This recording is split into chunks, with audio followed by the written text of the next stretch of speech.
Bonjour à tous, et bien voilà, nous sommes déjà vendredi, nous sommes le 3 septembre, la rentrée s'échelonne de jour par jour, on va en parler toute la semaine qui vient, puisque vous savez que ça a été différé, mais les élèves ne vont pas perdre leur cours, on aura l'occasion d'y revenir. Alors, en ce qui concerne l'actualité aujourd'hui, bien sûr, c'est la mobilisation UTS, UGTG et la couverture, c'est Olivier Félix qui s'est rendu sur place, on en parlera, l'UTS c'est l'Union des travailleurs de l'action sociale. Ensuite, c'est une question qui se pose d'ailleurs.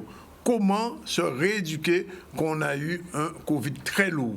La question se pose pour beaucoup de Guadeloupéens qui ont réchappé, qui ont pu sortir vivants du CHU et échapper du Covid. Mais après, quand on fait, qui j'en fait, ben effectivement, il faut un kiné, il faut des gens, il faut progressivement reprendre le goût à la vie et apprendre même à remarcher. Rentrée 2021, je vous l'ai dit, on va en parler avec Stanley Manicor, puisqu'il y avait hier la conférence de presse de la rectrice qui donnait le plan c'est le distanciel, bien sûr, pour cette rentrée. Et puis, on ira faire un petit tour dans une maison que je connais très bien, puisque c'est là qu'on est resté, la maison du Bois à Saint-Claude. Et on salue les Saint-Claudiens d'ailleurs. Et c'est Maxime Morel qui s'est rendu sur place. Et on va terminer avec le meeting UGTG. C'était hier soir. Voilà un peu ce qui fait la une de l'actualité. Sinon, nos invités, on recevra le président du conseil départemental, Olivier Losbois. C'est la première fois que nous le recevons en tant que tel. Il viendra nous dire un peu quelle est sa politique, comment il voit les choses. Et puis, toute la deuxième partie de l'émission sera consacrée au problème de l'eau, puisque nous allons recevoir Mme Flavie Danois, qui est le président de l'association usagers Eau de Guadeloupe.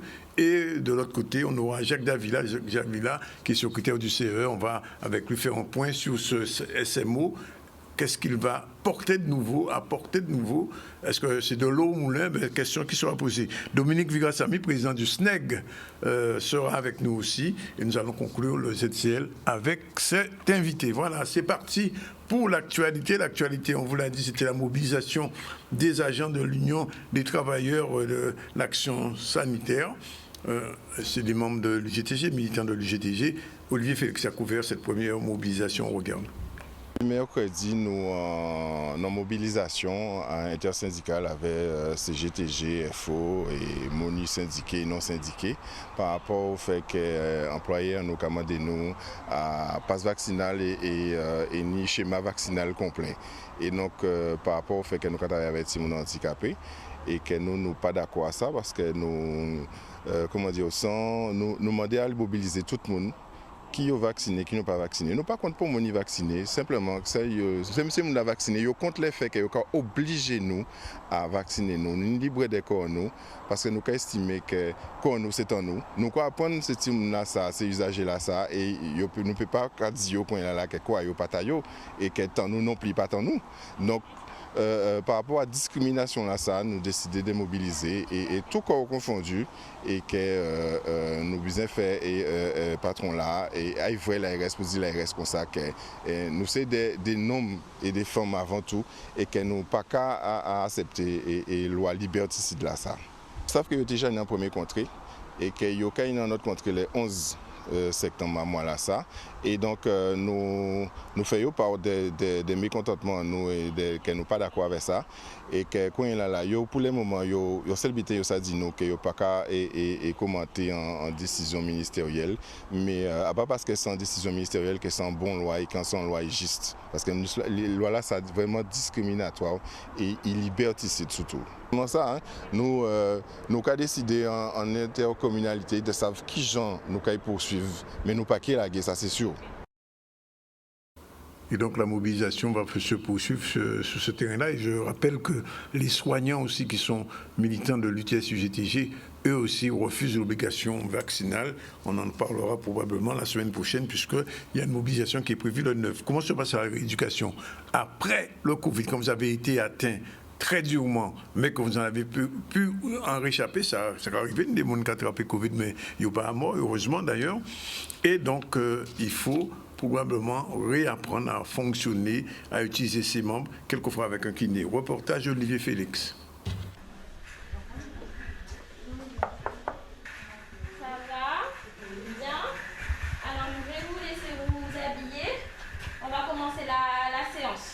On doit obligatoirement avoir une prescription médicale. Donc c'est quand le patient a été vu par le médecin qu'après le médecin nous explique quels sont les antécédents du patient et qu'ensuite on va le voir. La séance est les patients sont plutôt contents de nous voir. Donc comme vous l'avez vu, on fait une série d'exercices, on contrôle toujours la saturation et la fréquence cardiaque. Donc la saturation, c'est vraiment grosso modo la quantité d'oxygène qui passe dans le corps et qui va oxygéner les différents organes. On essaye de ne pas dépasser 94-93%. Bon, des fois les patients descendent un petit peu plus. On a des patients qui désaturent, donc qui descendent à 88-87%. Dans ce cas-là, en général, on augmente la quantité d'oxygène pour voir s'il remonte. On attend et si vraiment la personne met beaucoup de temps à resaturer, on arrête la séance et on prévient le médecin qui après prend le relais. Les exercices sont adaptés, c'est-à-dire que là vous avez vu une patiente qui est plutôt bien, car elle marche, elle arrive à se mettre debout. On a des patients qui ne sont pas aussi bien, donc on a des patients qui ne sont pas du tout autonomes, qui ne peuvent pas bouger, qui ne peuvent pas se mettre debout. Donc effectivement, on adapte la prise en charge en fonction de l'état du patient. Si le patient ne bouge pas, on va faire des mobilisations, on va essayer de le stimuler, on va essayer de l'asseoir au bord du lit pour regarder un petit peu son équilibre, ce genre de choses. Quand les patients sont un peu plus autonomes, on fait ce genre d'exercice, on les fait marcher, on essaie de les faire marcher sur de plus longues distances, toujours en contrôlant la saturation et la fréquence cardiaque parce que c'est vraiment ce qui est typique du patient Covid.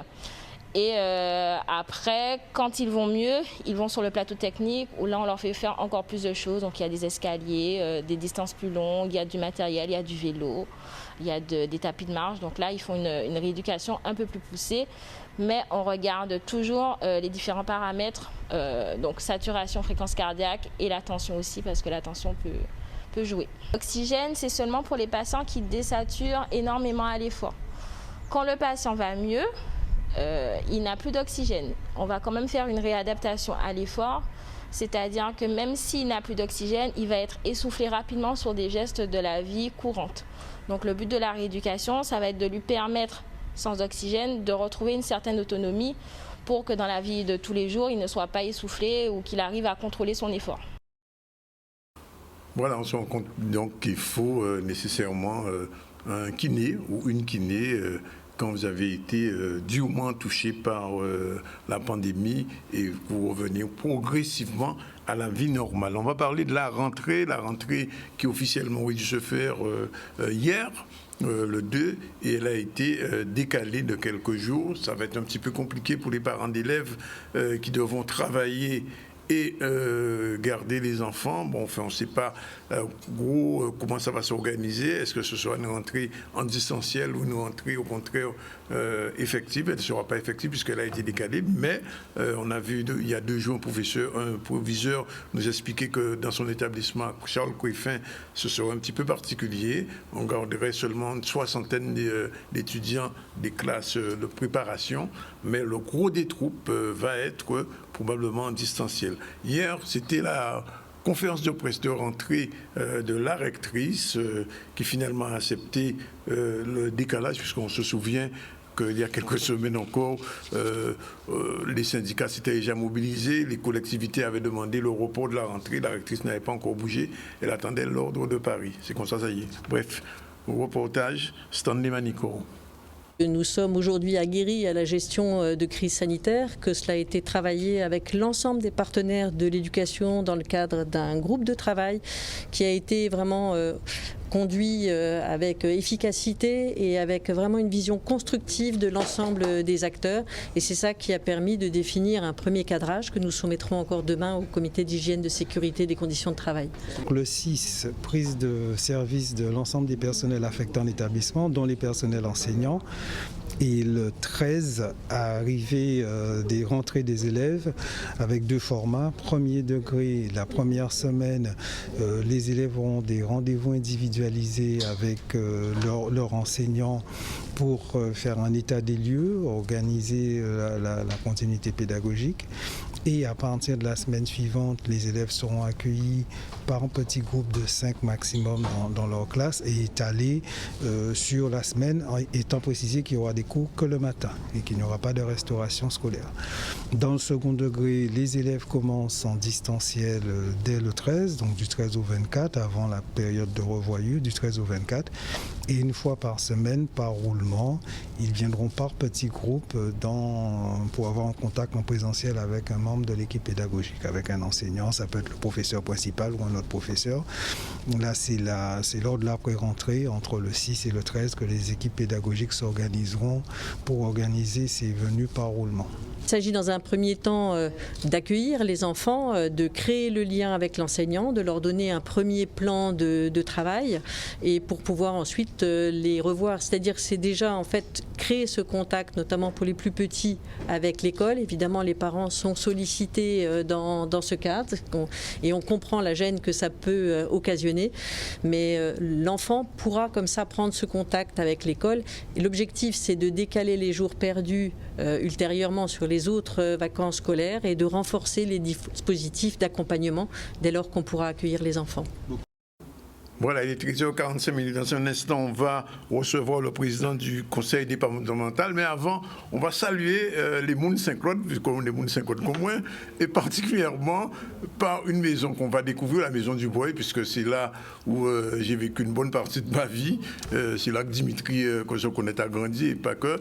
Donc, cette maison devenue célèbre aujourd'hui, elle va être une maison des aînés, elle va être requinquée, améliorée. Reportage Maxime Morel, avec un petit pincement au cœur. Cette maison en fait a une histoire. L'histoire de cette maison elle fait partie des premières maisons qui ont été réalisées après le cyclone 28 en béton armé.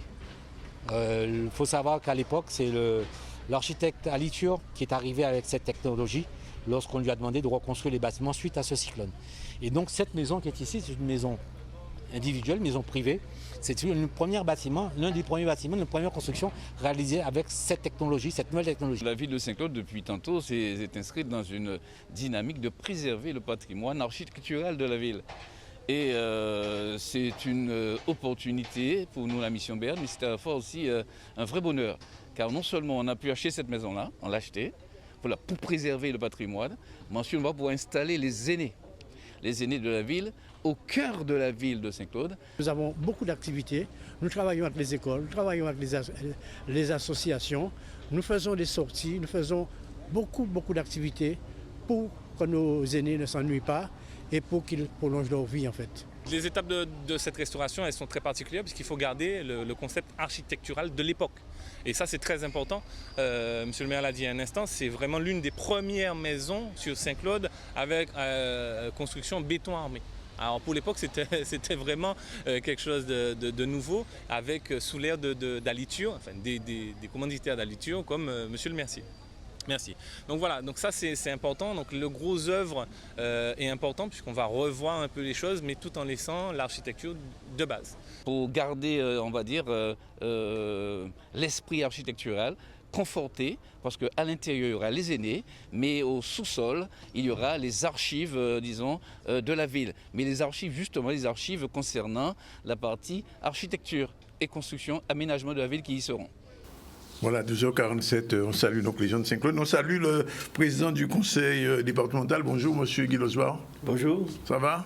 Ça va. Bon, ben merci d'être avec nous pour cette émission. On va vous prendre un petit moment avant la coupure et puis on va se retrouver après la publicité.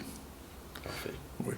Votre premier mot, ce sera pour saluer, j'imagine, vos concitoyens de Guadeloupe un peu partout, parce qu'on nous voit en Guadeloupe, en Martinique et en France en ce moment. En tout cas, mes premiers mots, ce serait pour saluer la mémoire de Charlie Copavert, qui a été enterré hier. C'était un jeune de Petit-Bourg, policier, puisque nous l'avions fait venir il y a de cela à peu près 2 ans pour qu'il puisse mettre en place la vidéosurveillance sur laquelle il travaillait au niveau de Paris.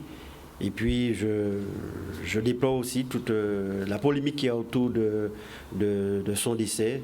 Et je pense que À mon niveau, enfin, je sens qu'il y a tellement de diffamation et de mensonges qu'il m'appartiendra d'intervenir et que pour que, en tout cas, ces pratiques puissent cesser. Et j'interviendrai avec mes avocats sur ce point-là. Mais je tenais quand même à saluer sa mémoire, surtout les conditions dans lesquelles il nous a quittés. Il est mort du Covid quand même, il faut le dire. Tout à fait. Ouais. Bien. Mais écoutez, on le sait, puisque c'est vrai qu'il y a eu beaucoup de choses sur les réseaux sur ça, mais on ne va pas s'y attarder pour l'instant. J'ai envie, avant qu'on fasse la pause, que vous nous disiez un petit peu la situation aujourd'hui, puisque votre élection a été faite, défaite. Où en est-on aujourd'hui par rapport à ce point bien précis? Ben, concernant mon élection, comme vous le saviez, il devait y avoir un deuxième tour. Oui. Et puis, bon, comme les résultats avaient été proclamés, contre toute attente et contre notre désaccord, donc nous-mêmes, nous avions fait un recours pour aller au deuxième tour, mais malheureusement, les choses ont été faites ainsi. Donc, le tribunal s'est prononcé au cours du mois de septembre. Donc à ce moment-là, de ce mois-ci, je ne serai plus conseiller général, donc je ne serai plus président non plus. Plus président. C'est la dernière fois que je vous reçois en tant que président. Sauf si vous me recevez cette semaine encore, ou peut-être la semaine prochaine. Oui. Mais sinon, d'ici la fin du mois d'octobre, il va y avoir une élection. Déjà cantonale et après une élection au niveau départemental puisque c'est le vice-président qui va assurer l'intérim pendant cette période. Et logiquement, pour qu'il puisse y avoir un président, il faut que l'ensemble donc, des présidents, des conseillers soient élus. Et comme il y aura des élections sur les 3 cantons, mon canton, celui de Bimao et un canton donc, des Abîmes, et qui permettrait qu'il puisse y avoir une réélection donc, du président du département. Vous êtes de nouveau candidat à votre succession à la présidence quand même?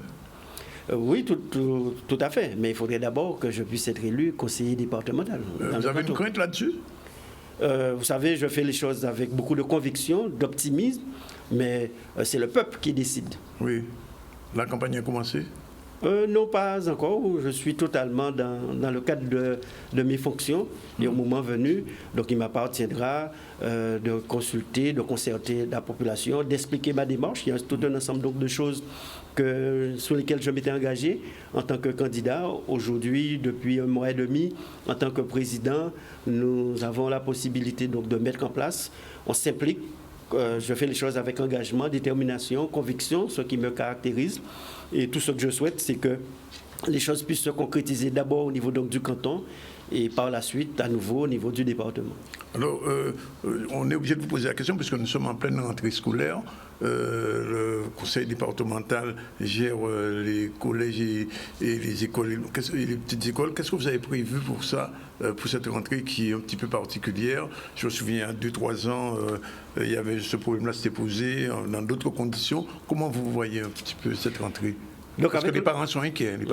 Tout à fait, mais cela peut se comprendre, puisque avec le président de région et le président de l'association des maires, nous avions convenu qu'il était nécessaire de reporter cette rentrée. Ensuite, nous avons fait une réunion avec les organisations syndicales, les associations de parents, les proviseurs, également les principaux, pour qu'on puisse s'accorder ce qui a été fait. Et aujourd'hui, il s'agit donc de pouvoir mettre en place cette rentrée de manière à ce que sur un plan sanitaire, que les enfants soient sécurisés, mais sur un plan pédagogique, que les cours puissent se faire et que les enfants ne soient pas pénalisés sur ce plan-là. Donc, nous avons demandé qu'il puisse y avoir cette large concertation entre les associations de parents, les organisations syndicales et le rectorat, non pas qu'il puisse y avoir une décision administrative, mais qu'il y ait cette concertation et pour faire en sorte que les choses soient le plus agréables possible dans cette situation pour les parents et surtout pour les élèves. Vous savez que des parents et des élèves qui ne sont pas reliés numériquement, qui n'ont pas le digital, qui n'ont pas l'Internet, qui n'ont pas le matériel nécessaire, ça va être un vrai problème aussi. Oui, nous en sommes conscients, d'autant plus que, compte tenu de la situation sanitaire, il y aura beaucoup donc, télécours, etc., en distanciel. Donc, je travaille avec les services pour voir quel accompagnement qui pourrait y avoir, de manière à ce qu'un enfant ne soit pas pénalisé parce que sa situation sociale est moins bonne qu'un autre. Vous avez eu le temps de faire le tour des collèges déjà, comme ça se fait chaque année, puisque en général, les présidents du conseil généraux, c'est en mois de septembre, enfin de mois de fin août, début septembre, font le tour des collèges, voir si tous les travaux sont achevés. Pas tous les collèges, puisqu'il y en a quand même 42. Oui. Mais toute cette semaine, je fais le tour donc, des collèges et puis je travaille beaucoup, une très large délégation. Donc j'ai bien expliqué à tous les élus, les présidents de commission, qu'il s'agissait pour eux donc, de prendre possession véritablement de leur mission, de leur fonction. J'ai adressé une feuille de route à tous les présidents donc, de commission, de manière à ce qu'ils puissent s'impliquer totalement et qu'en toute coordination, que ce travail puisse se faire. Et c'est l'occasion pour moi de saluer l'implication de Henri Angélique avec les autres membres de la commission qui ont participé à ces différentes réunions avec les parents d'élèves, avec le rectorat. Et il y a 2 jours, ils avaient une réunion avec l'ensemble donc, des principaux pour qu'on puisse se donner tous les moyens pour que les choses puissent se faire convenablement. Oui, Henri Angélique était ici la semaine dernière et qui nous disait qu'au niveau des pompiers du SDIS, il va y avoir un certain nombre d'avancées. On a vu l'inauguration de la caserne, la future caserne de Pointe-Noire. Ça veut dire que là aussi, vous prenez à bras le corps le sujet? Tout à fait, très tôt, nous l'avions dit. Et puis, on a eu une première réunion avec les pompiers concernant leur situation. Il y avait donc des pompiers, notamment au niveau de la Boucan. Nous leur avons expliqué. Notre volonté, c'est de faire le point sur l'ensemble donc, des casernes, sur leur aménagement, leur équipement. De même qu'en termes de véhicules, il y a 4 véhicules qui sont arrivés dès la semaine dernière. Sur les casernes, donc, on s'est engagé pour la caserne de Sainte-Rose. Nous avons mis la pose de la première pierre pour la caserne de Prétoire. Et ma grande satisfaction, c'est le maire qui disait qu'il avait déjà vu plusieurs premières poses sans pourtant que les choses se concrétisent. C'est la bonne cette fois-ci. Voilà, là on a donné le délai. Oui. Et je peux vous garantir qu'en mars 2023, cette caserne sera donc inaugurée puisqu'il faut pratiquement 15 mois pour pouvoir faire ces travaux. Et c'est l'occasion aussi pour moi de dire que nous, on a souhaité rencontrer les organisations syndicales pour qu'ensemble, qu'on puisse définir un programme, une méthode de travail, mais aussi une planification donc, des équipements, puisqu'il y a des contraintes budgétaires, il y a des coûts budgétaires. Les choses vont se faire au fur et à mesure, chaque année. Et c'est pour cela que nous avons reçu un préavis concernant de grève générale. Je leur expliquais, dans cette situation, on a une pandémie.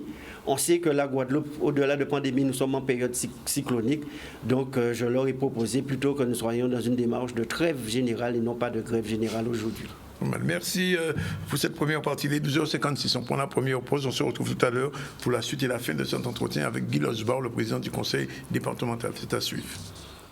Et 1 minute, nous sommes avec Guy Losbar, le président du conseil départemental. Avec lui, nous faisons un petit peu le tour de son actualité. On a parlé déjà de la rentrée scolaire. Guy Losbar, il y a des mesures à prendre, vous l'avez dit. Mais alors, quand un président de conseil général arrive, il fait le tour du personnel. Comment ça se passe? Parce que, bon, vous avez combien de personnes qui travaillent avec vous au conseil général? Au conseil général, il y a plus de 2200 personnes. Donc, vous imaginez que, bon, voir individuellement chaque personne, c'est pas forcément possible. Oui. Ce que j'ai pu faire, c'est j'ai fait une réunion avec l'ensemble donc de la direction et des chefs de service. Oui. Et puis, nous avions programmé de pouvoir faire le point par direction, puisque mon souhait aurait été de pouvoir voir tout le monde, soit dans le cadre d'une direction, soit dans le cadre donc, des services.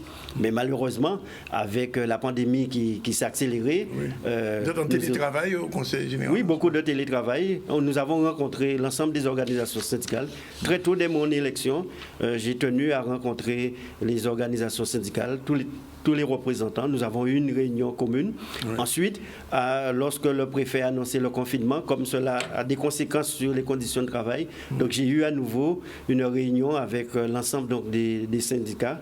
Et ce que je leur ai expliqué, nous sommes dans une démarche, pas de cogestion, mais de co-construction, et pour qu'ensemble, nous puissions faire avancer les choses, puisque quelle que soit la volonté politique que moi je pourrais avoir, pour que nous puissions avancer, pour moderniser, pour dynamiser encore encore plus le conseil départemental, il est nécessaire que l'administration, que le personnel, que nous soyons en parfaite communion. C'est un peu ce souhait-là. Et donc avec les directeurs, j'ai annoncé clairement un certain nombre de choses pour la numérisation. Aujourd'hui, quand on fait un dossier, c'est pas normal que pour la PA, il faut aller pouvoir se déplacer, que les délais sont encore trop longs, que au niveau informatique, les moyens technologiques permettent de pouvoir suivre. Ce sera vraiment le premier, le très gros chantier qu'il va falloir mettre en place. Mais sur les conditions de travail, parce que j'ai eu quelques remontées disant que bon, il y a des gens en souffrance, que la situation est difficile pour certains employés du conseil départemental. Est-ce que là aussi, il y aura un petit effort de fait pour améliorer la vie quotidienne en tant que salarié?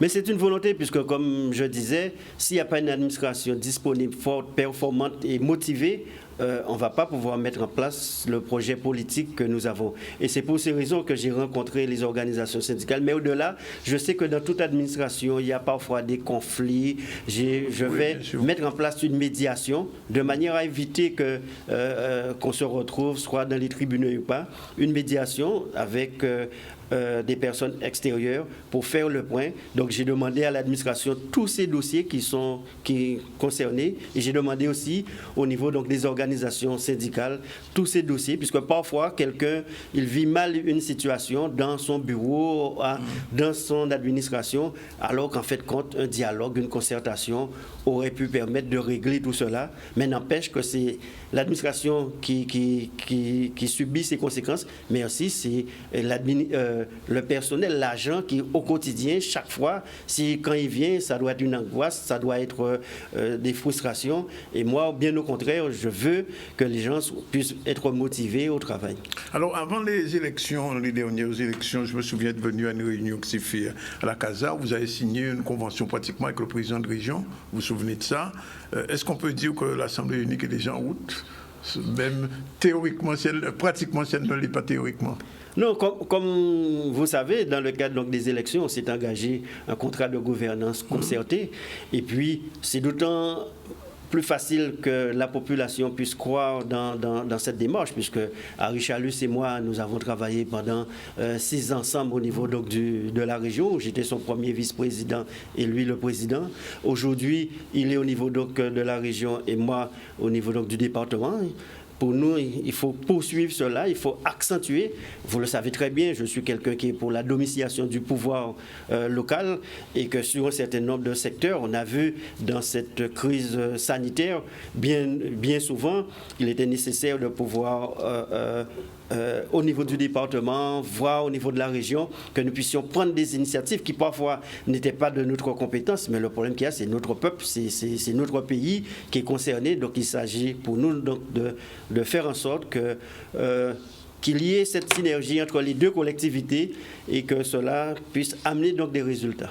Alors, est-ce que ça vous choque quand, par exemple, beaucoup de gens le disent, de toute façon, vous le savez aussi, chaque semaine, on retrouve Mme Denux et le préfet, il n'y a aucun élu régional ni départemental à leur côté, alors que vous venez de dire que ce sont des décisions sur la santé qui impactent les Guadeloupéens, surtout dans la situation actuelle. Est-ce que ça peut changer un jour, ça? Est-ce que ça peut changer un jour? Ou est-ce que ça doit changer? Moi, je suis président du département, mais en plus, je suis président de parti guadeloupéen. Oui. Donc, je ne dis pas est-ce que ça peut changer. Ce que je dis, c'est que ça doit changer. Oui. Et c'est pour cela que, dès mon élection, j'ai mis en place un comité de pilotage avec la région, mais avec tous les acteurs. C'est-à-dire syndicat des médecins, syndicat des pharmaciens, des infirmiers, avec le CHU, avec tous les acteurs de la santé concernés, et nous nous réunissons tous les lundis, ce qui nous permet de faire le point sur la situation au niveau donc, du CHU, comment apporter donc, des corrections. Et on s'est rendu compte que dans cette pandémie, il fallait une stratégie plus de proximité en termes de communication, que si on veut que les gens puissent comprendre la vaccination, tout un ensemble de choses, il fallait que ce soit nous-mêmes, des leaders politiques ou des personnalités du pays qui puissent intervenir. Mais aussi en termes de vaccination, puisque quand il y a un centre de vaccination seulement à l'aéroport, quelqu'un de Port-Louis ou de Pointe-Noire, ou voire même de Petit-Bouquet tout près, c'est pas forcément évident. Bastère comme moi. Voilà, ou de Bastère, et c'est pour cela qu'on a mis en place des centres de vaccination dans les communes, des centres de vaccination éphémères avec le département. Et lorsqu'on a eu l'appui donc du syndicat donc des pharmaciens pour pouvoir accélérer cette vaccination. C'est aussi pour ces raisons qu'on a pris l'initiative avec des médecins de la Guadeloupe, mais aussi de la diaspora, comme Emmanuel Gordienne, comme le professeur Mathurin, comme Serge Romana et le docteur Plaisance et bien d'autres, qui puissent faire donc des séminaires, des réunions où on pouvait les interroger. C'est-à-dire qu'ils pouvaient apporter donc des explications sur le virus, sur la maladie, tout un ensemble de choses. Et pour moi, c'est une très grande satisfaction que ces élites guadeloupéennes se soient investis, se sont engagés. On a eu une réunion avec l'ensemble donc, des élus. Il y a eu cette réunion avec la population et avec les agents.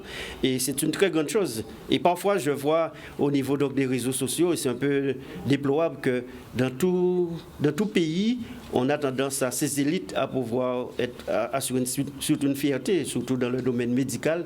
Et lorsqu'on voit parfois qu'on peut être décrié, et c'était déjà pour moi une très grande satisfaction de voir qu'au niveau national, dans les universités, dans des hôpitaux comme des CARE et autres, que nous puissions avoir ces sommités qui sont d'origine guadeloupéenne et qui ne renient pas leur origine et qui sont prêts, dans le cadre de cette pandémie, à pouvoir se mettre au service donc, du pays. Alors, sauf que quand même, il y a eu quelques petits atermoiements. Enfin, il me semble que on a laissé entendre, on a dit, j'ai vu des documents passer disant que certains de cette personne étaient en relation avec des officines pharmaceutiques et que les paroles dites n'étaient pas toujours les bonnes paroles.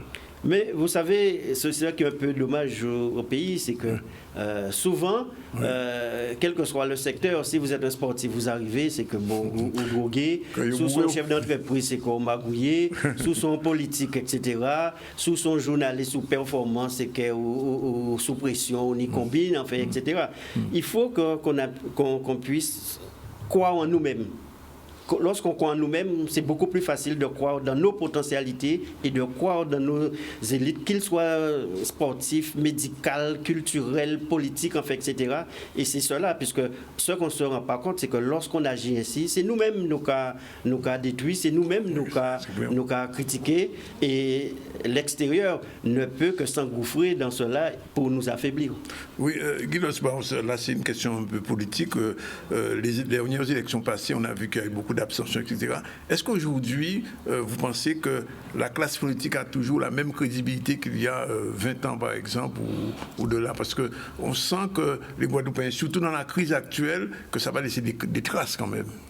Oui, nous sommes dans une période où il y a un déni général.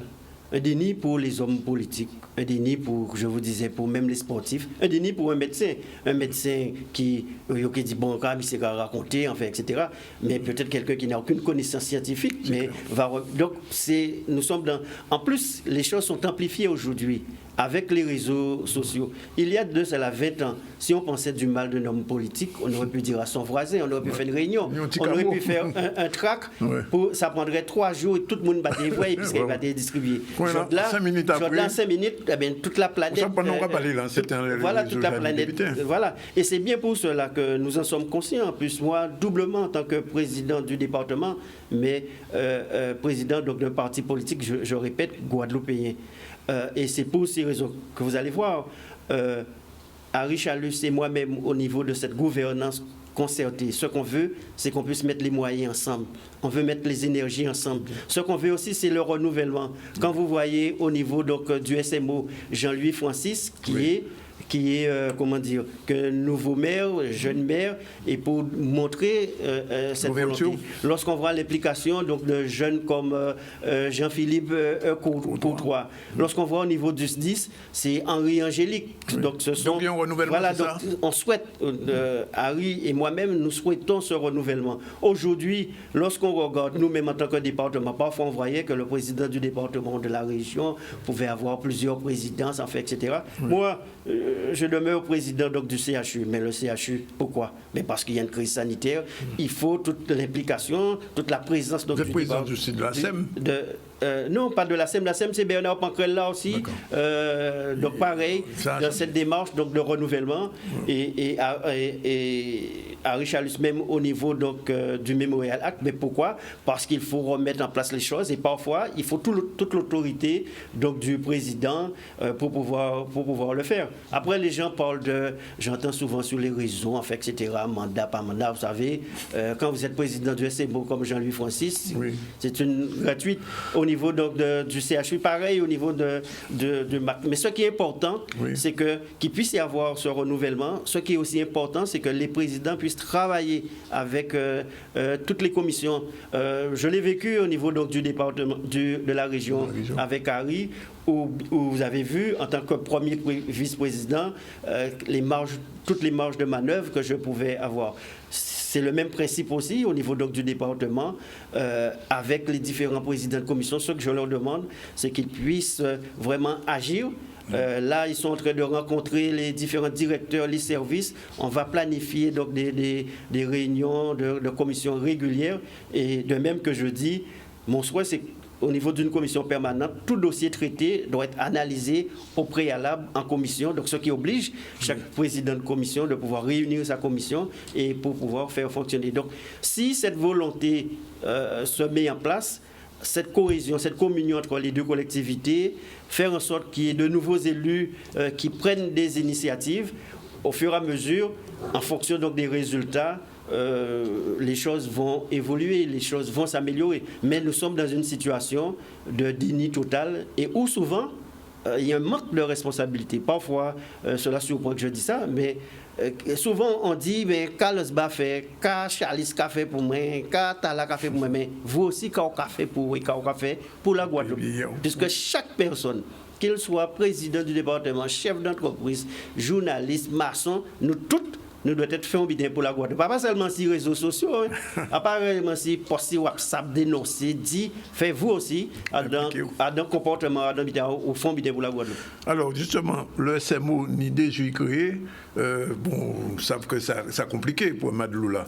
Alors comment au niveau du Conseil général, puisque M. Francisque a été élu président, on va le recevoir ici un de ces jours, la transmission va passer du SIAG au SMO. Est-ce que toutes les conditions sont réunies? On va en parler tout à l'heure avec des spécialistes, mais je pose quand même la question.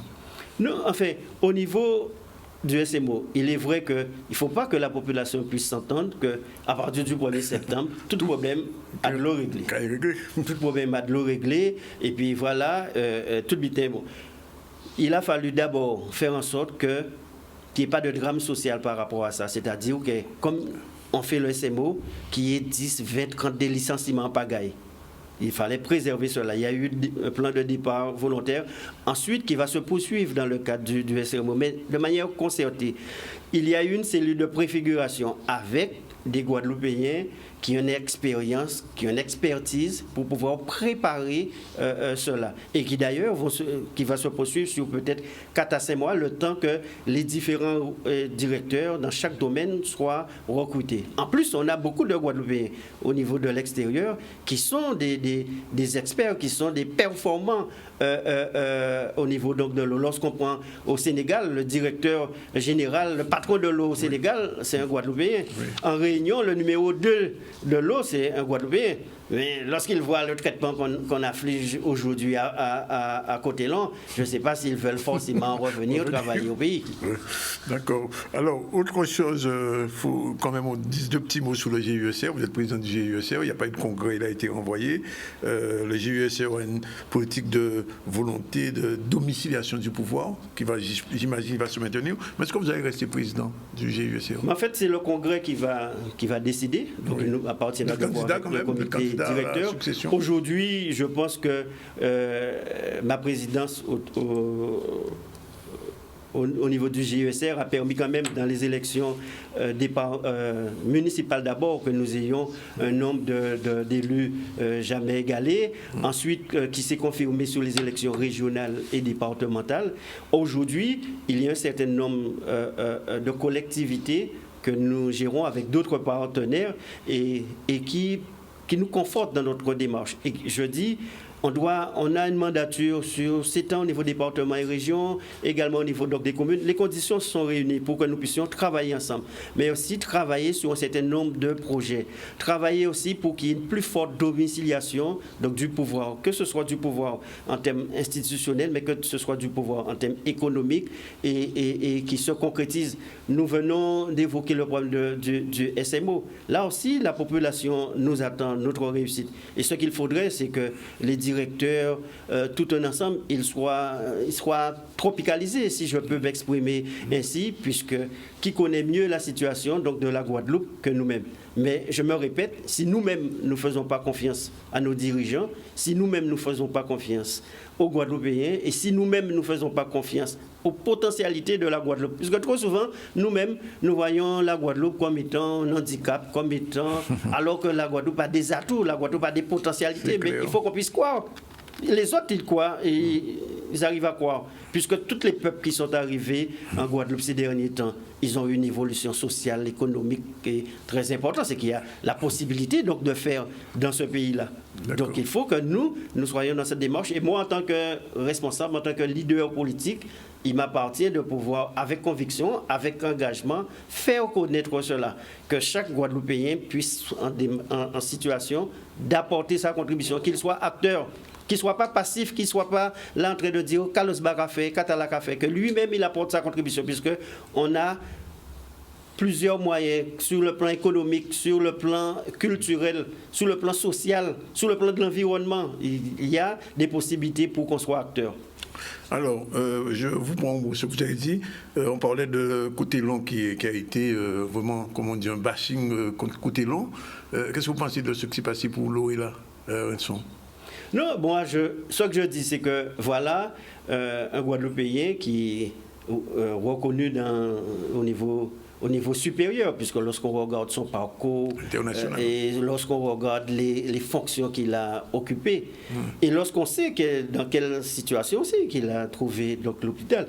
Et je pense que parfois c'est excessif, parfois c'est incompréhensible les propos ou les attitudes donc vis-à-vis donc de lui. C'est pourquoi je disais que les autres cadres guadeloupéens, dirigeants guadeloupéens, puisque nous essayons de les contacter, ils surveillent, ils regardent, ils se disent bon, voilà. Et c'est un peu dommage que si une élite guadeloupéenne ne puisse pas pouvoir travailler dans son pays. Mais alors, Madame Mouesson, pour Madame Mouesson, qu'est-ce qu'on fait? Mais Madame Mouesson, ça a été expliqué. Je pense qu'il y a eu cette volonté. Puisque ça a été une démarche de pouvoir faire en sorte qu'elle puisse venir travailler sur le territoire. Après, on a pu voir tout un ensemble donc, de dysfonctionnements dans le cadre du management, etc. Je ne vais pas revenir sur ce dossier, ça a été suffisamment, et qui oblige aujourd'hui à ce que le président donc, de la région, pour bien montrer l'autorité et remettre un peu les choses en place, qu'il puisse assurer la présidence pendant quelques semaines, mois, au niveau donc, du Memorial Act, qui n'était pas... C'est une cadre guadeloupéenne de haut niveau, c'est comme... Oui, tout à fait. Oui. Mais c'est bien pour cela, que j'ai expliqué qu'il y a une démarche pour aller le faire, comme pour Coutellon, comme pour d'autres, et comme nous allons continuer à le faire. Donc il pourrait y avoir des résultats concluants, comme il pourrait y avoir parfois donc, des échecs. Mais cela ne doit pas empêcher qu'on soit dans cette démarche de toujours faire en sorte que ce soit des cadres guadeloupéens. Très rapidement, autant que faire se peut. Très rapidement, une question embêtante. Prochaine présidentielle, vous soutenez Macron?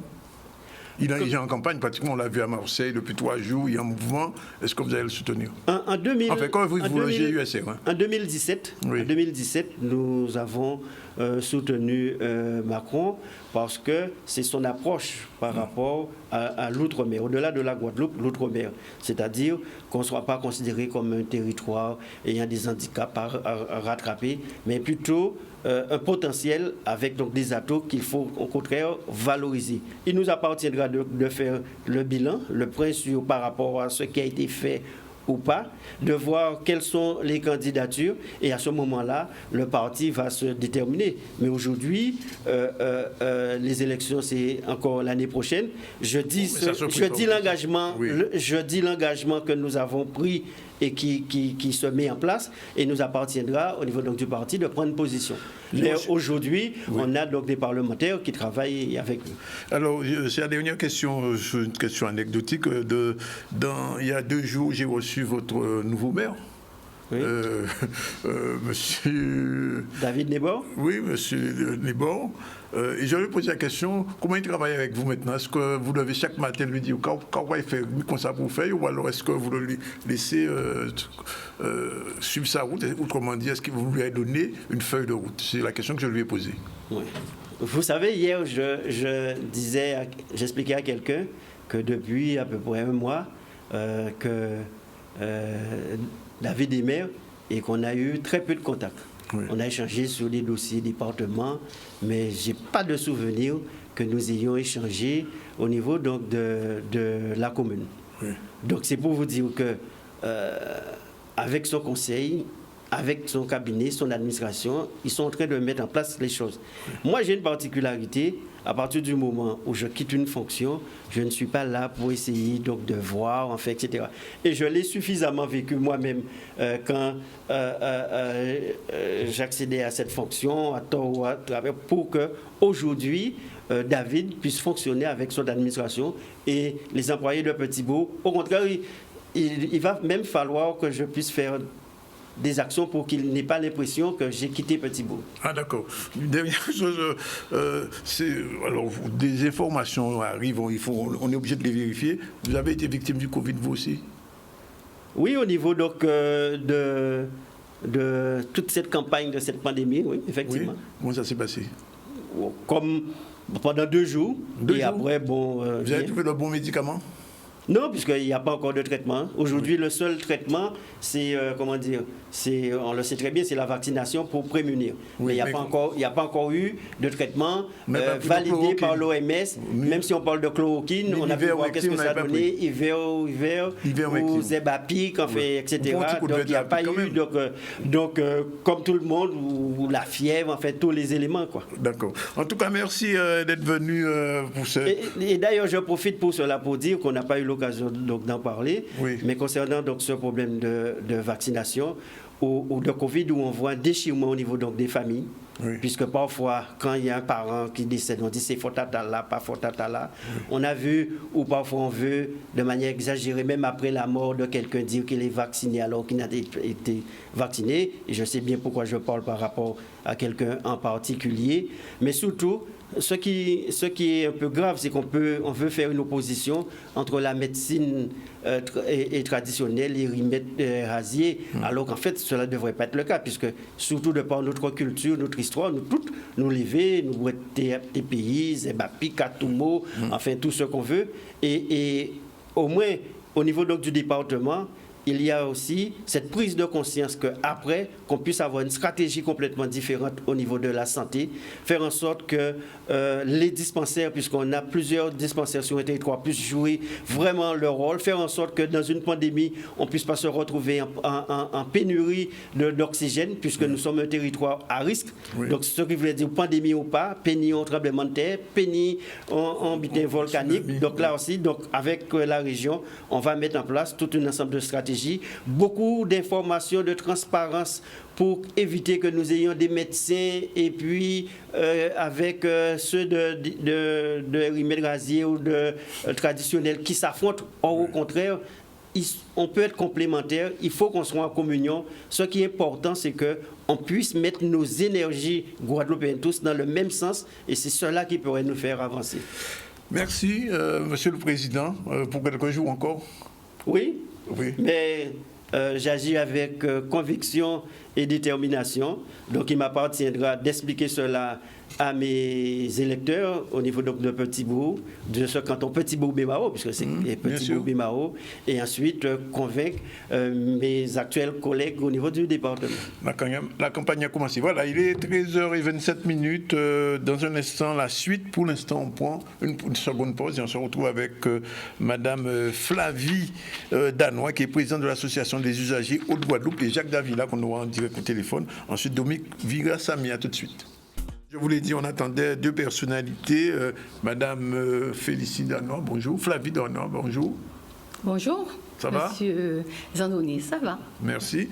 Et notre ami Dominique Birassami, bonjour, du président du SNEG, et elle est présidente de l'association des usagers de Guadeloupe. Je vous ai fait venir, Madame Danois, on aura tout à l'heure Monsieur Davila aussi au téléphone, parce qu'il y a 2 jours, le SMO a été créé. Alors, est-ce que je viens de poser la question à Monsieur Losborg, il a dit que ce n'est pas en 2 jours que tout va être réglé, mais qu'est-ce que vous avez à dire aujourd'hui, vu à la création de cette structure qui était attendue depuis longtemps? Au moins une seule chose, c'est qu'on avait prévu au 1er septembre, pratiquement un jour près, il tiennent bitaille. Oui, ben, nous ne pouvons pas faire personnellement par rapport à mes adhérents et de certaines associations. Nous ne pouvons pas être contre, puisque nous avions demandé, effectivement, ça fait un petit moment, depuis 2009. Oui. Et il y a des combats qui ont été menés, et ça nous avait paru judicieux qu'on puisse avoir une seule entité. Oui. Alors que malheureusement, ça n'a pas été compris, mais il n'est jamais trop tard pour bien faire. Donc aujourd'hui, les décisions sont prises et que même s'il y avait un petit retard, et nous supposons qu'éventuellement, comme on dit Paris, mais nous ne pouvons pas parler de Paris, nous ne pouvons pas parler de Guadeloupe, pas fait annoncer le jour. Non, il va faire annoncer le jour. Non. Donc de toute manière, il y aura quelques errements, il y aura des mises en place, mais nous espérons en tout cas que les choses se feront. De notre côté, en tant qu'association, nous faisons partie justement du SMO. Oui. Et c'est vrai que, comme je dis souvent, nous avons souhaité d'avoir un siège, un fauteuil. Malheureusement, nous avions, tout le monde n'aime pas ce mot-là, mais nous avons eu un strapontin. Un strapontin? Pourquoi c'est un strapontin? Un strapontin parce que j'estime que lorsque on décide des choses, les décisions sont prises en principe entre plusieurs personnes. Et lorsqu'on se rend compte qu'on ne fait pas partie de décisions, des prises de décision, ce qui est pour nous important, parce que ce n'est pas quand même quand vous avez signé des papiers qu'on vient nous dire voilà ce que nous avons décidé. Nous aurions souhaité qu'à la base, que nous puissions participer. Peut-être pas tout le monde, mais un certain nombre d'associations qui sont quand même, qui ont déjà travaillé, qui sont sur le terrain et qui continuent à être sur le terrain, parce qu'on s'est rendu compte que ce n'est pas les gens qui sont sur des bureaux. Si c'était la solution, aujourd'hui, nous ne serons pas là. Nous ne serons pas là. Dominique, une réaction? Je suis très bien placé pour accompagner ce que Mme Danois vient de dire, puisque nous-mêmes aussi, nous avions à l'époque appelé à un syndicat unique de l'eau, puisque il y a des choses qu'on ne pouvait pas comprendre qui se faisaient sur ce territoire. Et donc, même si je dois saluer l'effort des élus qui ont fait en sorte que ce SMO soit porté sous les fonds baptismaux, je regrette néanmoins que les textes aient été écrits depuis la France, alors que j'aurais souhaité que ce soit des Guadeloupéens qui puissent le faire, puisque c'est quand même nous et toi. Par contre, le SMO, c'est vrai, le président Losbar l'a dit, il ne faut pas s'attendre à ce que ça soit fait en un jour. Néanmoins, je dois appuyer là où ça fait mal, c'est que pour l'instant, de tout ce que j'ai lu, tant concernant le SMO que ce qui concerne la commission de surveillance de l'eau, je n'ai pas trouvé qu'il soit fait un paragraphe suffisamment étoffé de l'entité la plus importante, c'est-à-dire les usagers. Parce que le SMO va quand même fonctionner avec les factures payées par des usagers. Oui. Or, lorsqu'on donne un entrefilet concernant les usagers, et encore moins les chefs d'entreprise, qui, eux, utilisent l'eau au quotidien et qui, pour autant, lorsqu'ils sont pénalisés, il y a des coupures d'eau, ils sont obligés de fermer leur outil de travail, et pour autant, ils n'ont pas de rentrée d'argent, et ils doivent payer l'encours de la journée, c'est-à-dire le téléphone, l'électricité, les impôts et tout ce qui s'ensuit. Donc, j'ai pris... Personnellement, j'ai démissionné de la commission de préfiguration, donc ce qui veut dire que je ne fais pas partie de la commission de surveillance, mais néanmoins, je garde ma liberté d'expression et je garde ma réserve pour pouvoir intervenir et pour dire quand ça va ou quand ça ne va pas. On va écouter ce que dit notre ami Jacques Davila qui est au bout du fil. Est-ce qu'on entend? Jacques Davila, bonjour. Allô? Oui, bonjour, on vous entend. Attends. Oui. Alors, quelle est votre première réaction à la création du SMO? C'est une réaction normale, dans le sens que cela suit son cours normalement. cela correspond à toutes les lacunes, à tous les dysfonctionnements, à toutes les irrégularités, manquements et les non-solidarités. Nous sommes obligés de faire avec. Nous allons assumer les conséquences de nos choix parce que c'est cela être adulte et responsable. Et je pense qu'il faut garder raison, être lucide et pragmatique pour se dire que nous faut-il faire parce que nous ne savons pas encore faire ensemble.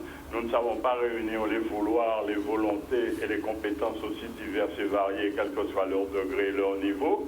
Et il nous faudra bien sûr apprendre parce que ce n'est pas du jour au lendemain que l'on va faire fonctionner le SMGEAG, tel que ça s'appelle, le SMO, parce que du jour au lendemain, il y a une cessation d'activité le 31 août et on se retrouve avec un SMO le lendemain. Donc il faut régler les problèmes de liquidation des comptes, de reddition des comptes, de mise à disposition des actifs, de transfert, ainsi de suite.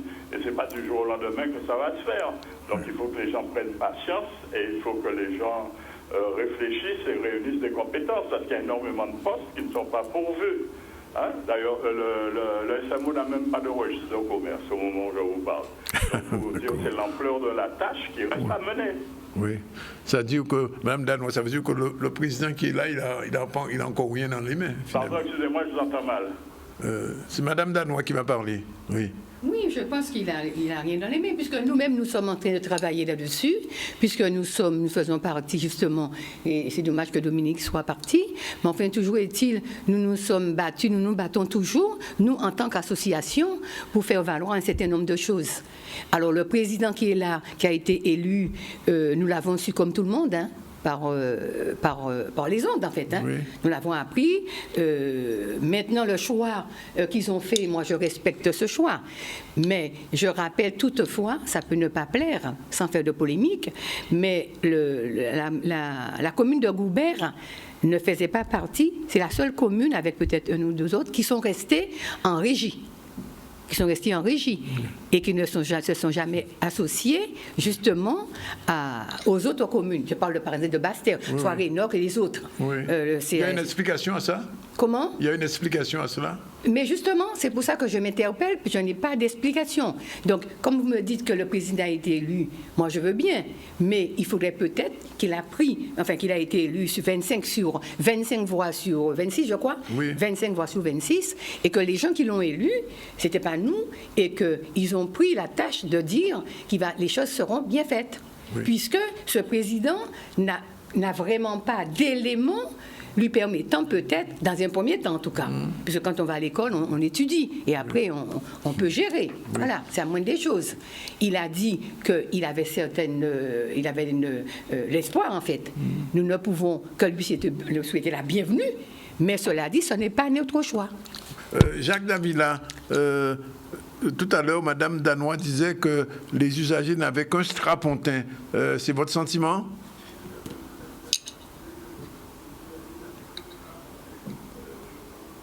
Non, pas tout à fait, dans la mesure où il est peut-être possible que les souhaits, les aspirations, les ambitions, les égos des uns et des autres n'ont pas été satisfaits, mais toujours est-il qu'ayant fait preuve d'impéritie, nous avons été incapables de nous entendre entre nous pour faire ensemble. Le législateur, à travers la représentation démocratique de notre pays, a choisi en nos lieux et places. Nous devons nous incliner parce que nous sommes dans un état de droit. On nous a trouvé le substitut qui est cette commission de surveillance qui n'est pas un conseil de surveillance.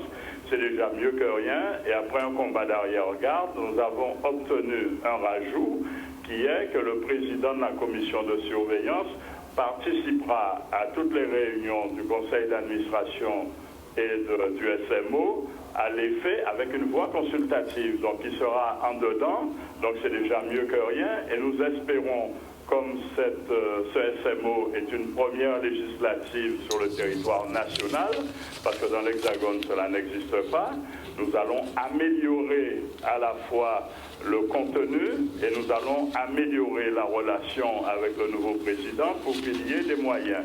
Et nous pensons que les efforts qui ont été faits, les échanges qui ont été faits, les partages qui ont été faits, autant que faire se peut lors de la préfiguration, ont permis d'entendre les voix des associations qui ont bien voulu y participer et porter leur contribution, ce qui fait que le rapport est en train d'être élaboré et transmis au nouveau président, et je crois comprendre depuis sa prise de fonction qu'il tient compte des desiderata et des remarques qui ont été faites, parce que bien des remarques ont été prises en compte, je puis affirmer, en ce qui concerne les relations tant avec l'État qu'avec les divers services de l'État et qu'avec les assemblées majeures telles que la région et le département, qui sont partie de ce qu'on appelle la partie ouverte de ce syndicat mixte. Il reste encore beaucoup à faire dans la relation, mais il faut bien commencer à voir quelque chose. Nous n'avons pas l'habitude de faire ensemble. Alors, je ne sais pas, j'ai l'impression qu'il y a un désaccord déjà entre les usagers. C'est ça? C'est ce qui se profile déjà? Sincèrement, il n'y a pas de... On ne peut pas dire, mais je ne serai pas là pour faire la langue de bois non plus. Oui. Parce que nous travaillons ensemble. Quand certains disent qu'il y en a qui pensent que le savoir-faire appartient à certaines personnes, alors que les autres sont traités de petits, les autres sont traités de personnes qui ne... la compétence et tout le reste. Mais je laisse le propos à chacun. Il n'y a pas de divergence, puisque quand j'ai quelque chose à dire par rapport aux adhérents, parce que je ne le fais pas seul, j'ai des adhérents, la preuve, le vice-président m'a accompagné. Oui. Et je ne viens jamais seul, je viens toujours avec des personnes qui, en fait, si je dis quelque chose ou fais quelque chose, on se met ensemble. Nous discutons à savoir qu'est-ce que nous devons dire, qu'est-ce que nous devons faire. Parce que ce n'est pas Madame Danois, je suis la présidente, mais je fais partie d'une association et qui a fait ses preuves, même si nous sommes traités de petites associations. Certaines personnes pensent, compte tenu de leur connaissance, de leur manière de faire, qu'on peut se permettre de je ne dirais pas embobiner, ça risque de vexer. Mais en ce qui me concerne, et en ce qui concerne quand j'ai quelque chose, parce que nous faisons des visioconférences, assez souvent nous nous rencontrons de manière à discuter. Mais ce que nous n'acceptons pas, déjà, je dis par rapport à Basse-Terre, on me dit de ne pas faire la différence. Je suis guadeloupéenne. Je suis quand même de Basse-Terre. Même si mon association représente les 32 communes du département. Puis c'est Association Usagers Eau de Guadeloupe. Ça veut dire que je peux aller chez Rinoc, j'ai de bonnes relations avec Rinoc, j'ai de bonnes relations avec Anugé, avec tous les autres, nous avons de bonnes relations. Mais lorsque nous sommes ensemble, nous essayons dans la mesure de possible, par rapport à nos travaux internes, à nos demandes par rapport à l'usager, parce que ce qui est important pour nous, c'est l'usager. Alors, quand le sort des usagers, ça nous semble être un peu laissé de côté, nous ne sommes plus d'accord. Et encore moins lorsque nous nous traitons de petits et qu'on estime que Pointe-à-Pitre est plus important que la Basse-Terre. Mais c'est un papillon qui a 2 ailes. Et ces ailes-là, nous existons. Donc, il n'y a pas de divergence. Ni avec M. Davila, puisque ça nous arrive de discuter, on s'appelle, mais il y a certains comportements qui, quelquefois, dérangent. D'accord. Mais on n'a pas de problème particulier. Juste un dernier mot, parce qu'il faut que je donne la parole à M. Vigasami sur notre sujet. Quel va être j'ai envie de dire pas votre plan d'attaque, mais quel va être votre cheminement avec cette structure, avec le SMO, le SMEAG?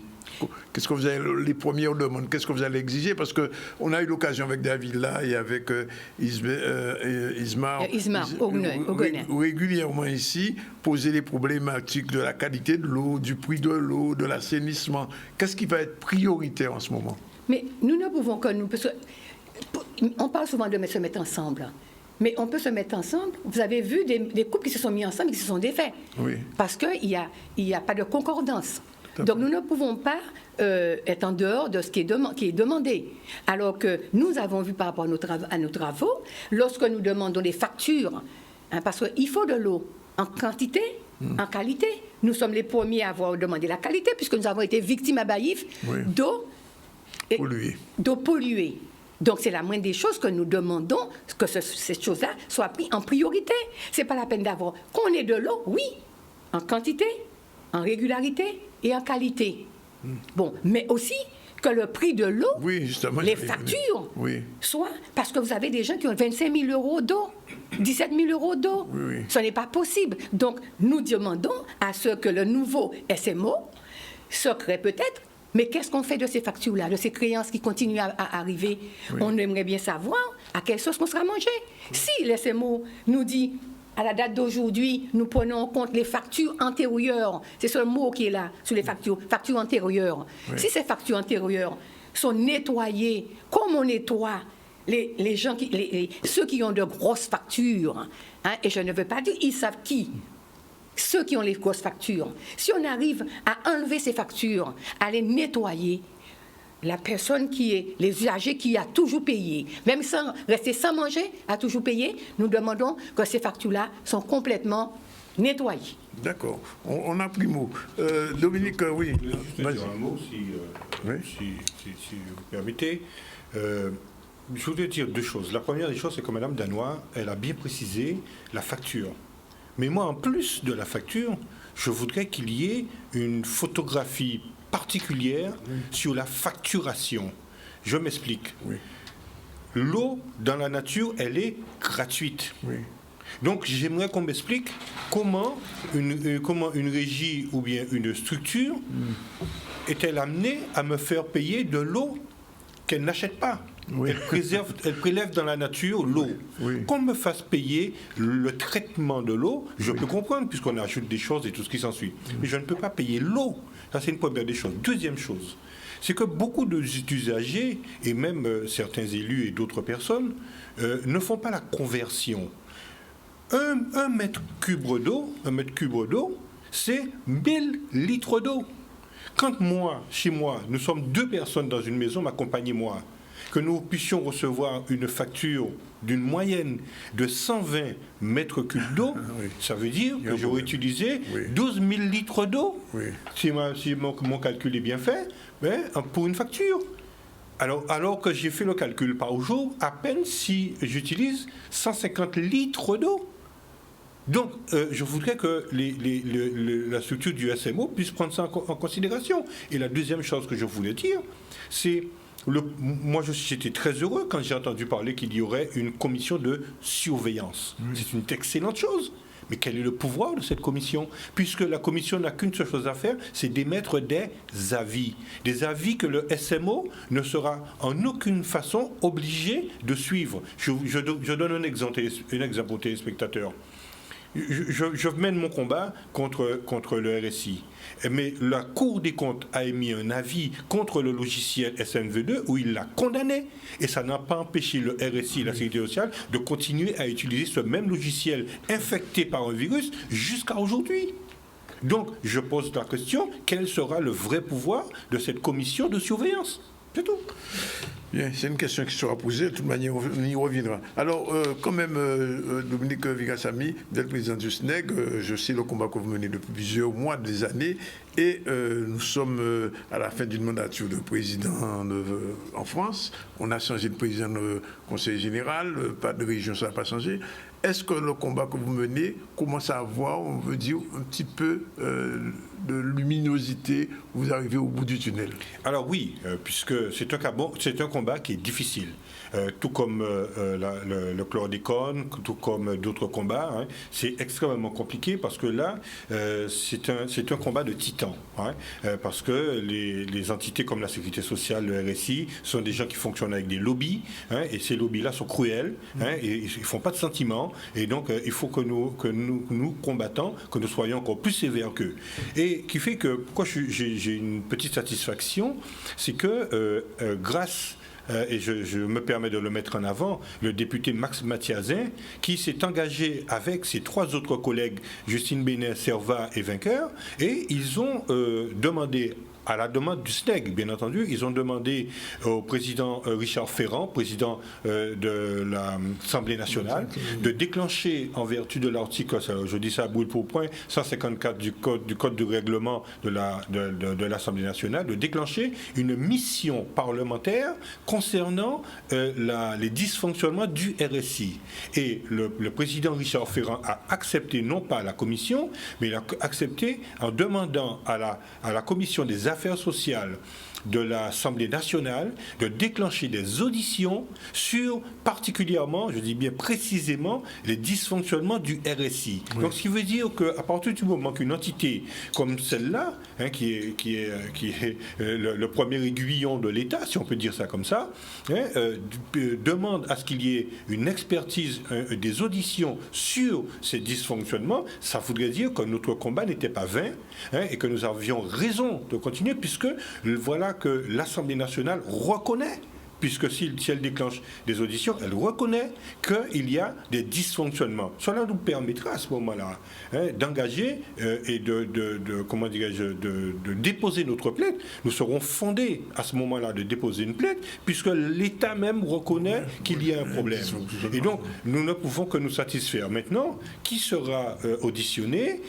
J'espère, entre guillemets, et croyez-moi, le député Serva, que j'ai eu au téléphone très longuement récemment, va surveiller particulièrement à ce que le SNEC soit auditionné, parce que, je le dis en toute humilité, nous avons tenu ce combat depuis très longtemps, et c'est nous qui avons irrigué les informations auprès des associations de l'Hexagone et des Outre-mer, à tel point que je fais partie, je suis vice-président d'un syndicat, je dis bien de syndicat national, qui est basé à Lorient dans l'Hexagone, et je suis vice-président de ce syndicat chargé de la relation des Outre-mer.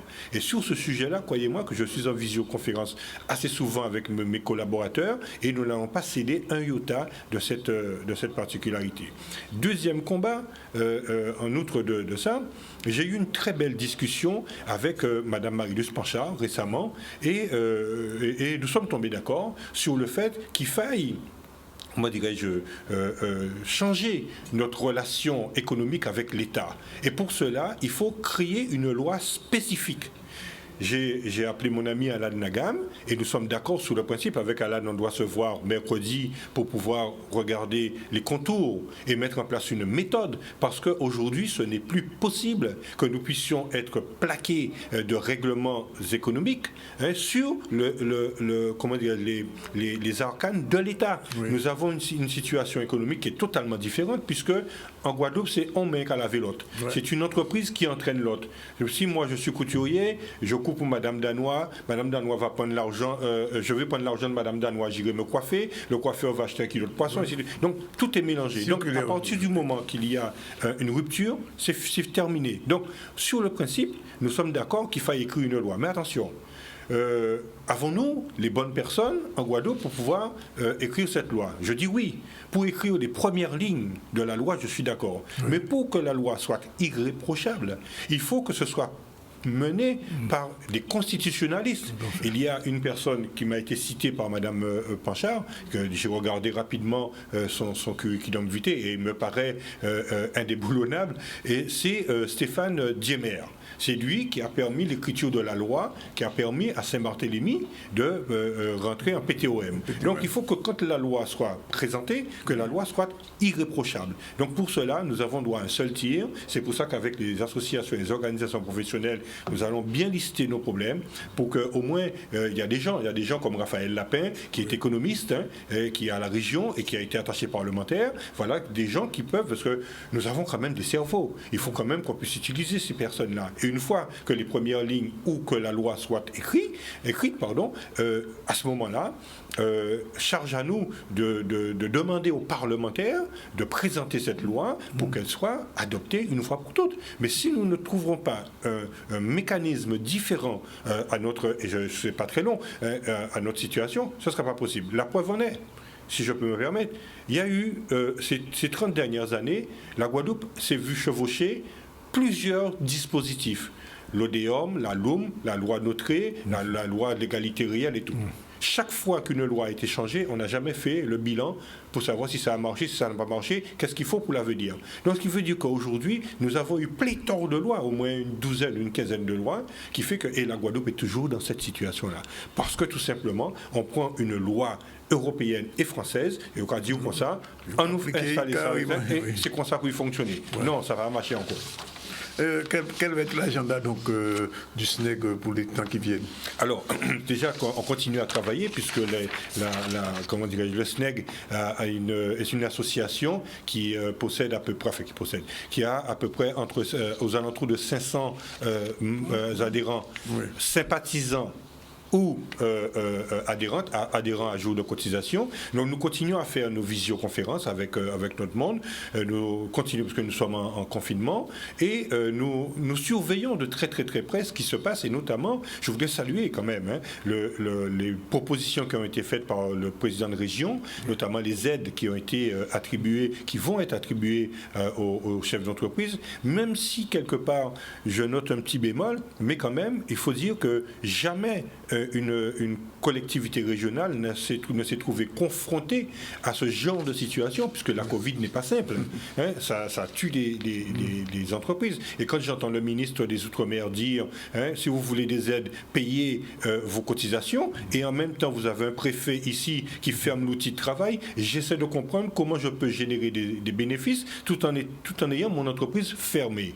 Et donc la région a décidé de porter une aide, sauf que quand je regarde la fenêtre de chiffre d'affaires, c'est compris entre 50 000 et 1 million d'euros. Oui. Je dis d'accord, sauf que avant la loi Pinel 2017, les entreprises, des micro-entreprises par exemple, ne pouvaient pas dépasser 32 800 euros. Oui. Jusqu'à ce jour-là, quand ce sont des petites structures, à peine quelques micro-entreprises pouvaient dépasser, allez, on va dire 30 000 euros.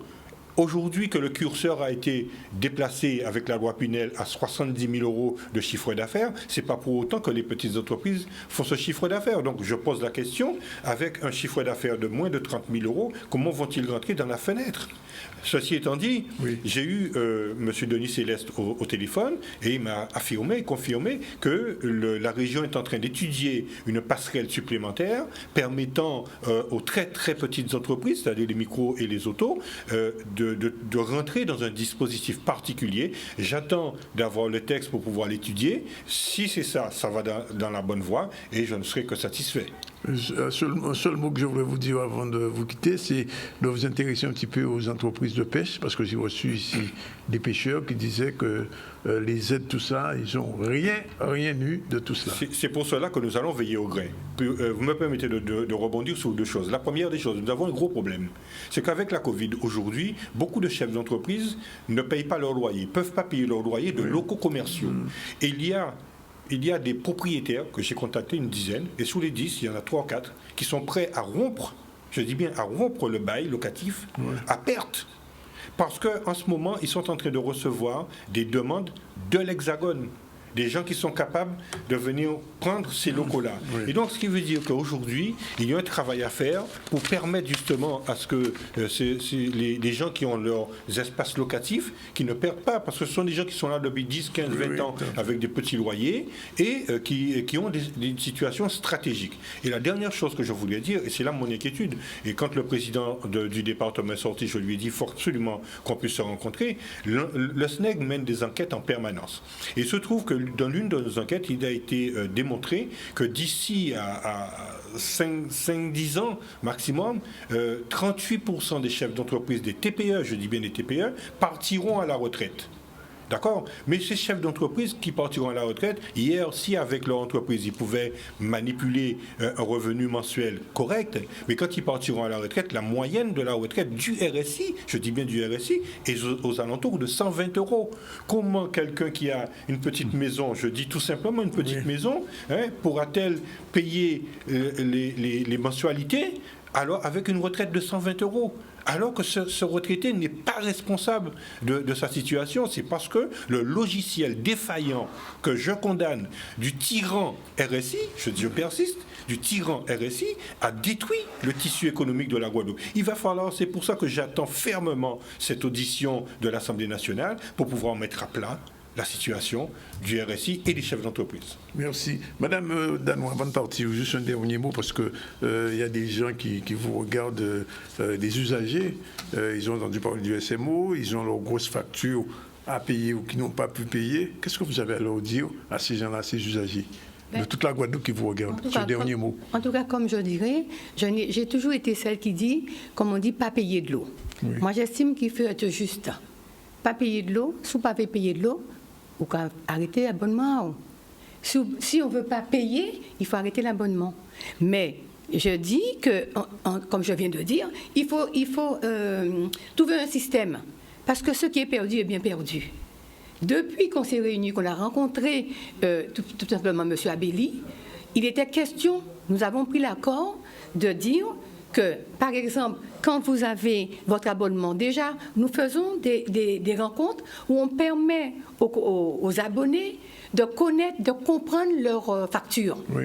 C'est-à-dire le nombre de quantités. Si vous voyez que vous avez 12 mètres cubes d'eau et que vous êtes 2 chez vous, ça vous semble raisonnable. Oui. Vous allez, pas envoyer de chèque, mais vous y allez, vous leur dites, madame, je viens payer les 12 mètres cubes d'eau. Je ne vais pas payer la somme antérieure, puisque nous sommes en litige, mais je continue à payer ce que j'ai consommé.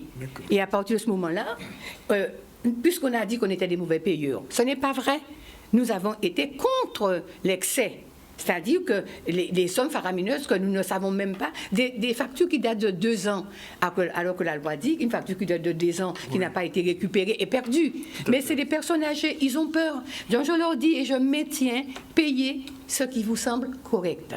Et ce qui vous ne payez pas, à ce moment-là, nous verrons. Nous sommes là en tant qu'association pour vous défendre.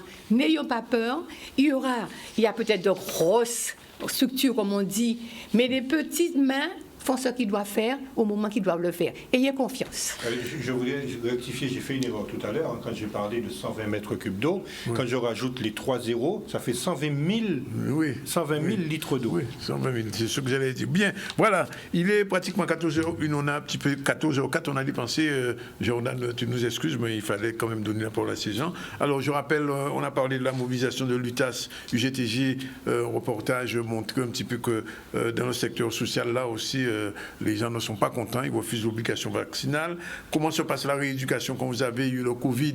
Et on a vu que des gens aujourd'hui qui ont eu des Covid très durs sont obligés d'avoir la possibilité d'utiliser un kinésithérapeute. Et on a vu ce reportage d'Olivier Félix. Ensuite, nous avons parlé de la rentrée qui va s'étaler jusqu'au 13. Elle est un peu compliquée, surtout pour les enfants ou les parents qui n'ont pas l'Internet, qui n'ont pas le matériel nécessaire. Le président du conseil général a dit avec le président du conseil régional, ils vont prendre des mesures, mais enfin, espérons que ça va fonctionner.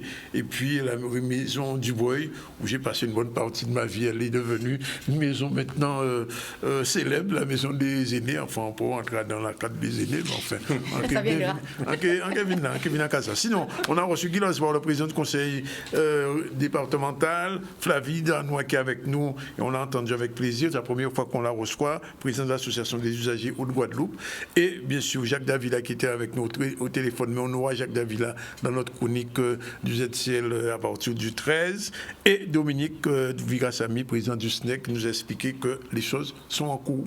Rien pas réglé, mais c'est en cours. Voilà. Merci en tout cas, tous ces gens qui nous regardent tous les jours, qui nous écoutent. On se retrouve lundi, puisque nous sommes en week-end à partir de jeudi. Là, faites attention à eux. Toujours mettez masque là, toujours laver les mains, respectez les gestes barrières. Nous disons ça, c'est très important pour éviter qu'à l'hôpital qui j'ai encombré, et surtout si métier là aussi encombré. Alors, faites attention à eux. Voilà. Penga, c'est ça, on a dit Penga. À lundi, et bon week-end à tous. Merci Jordan pour la patience sur la réalisation qui est bonne. Monsieur Richard Laurent, bientôt on parlera de vous avec votre ouvrage qui vient de sortir. C'est fini.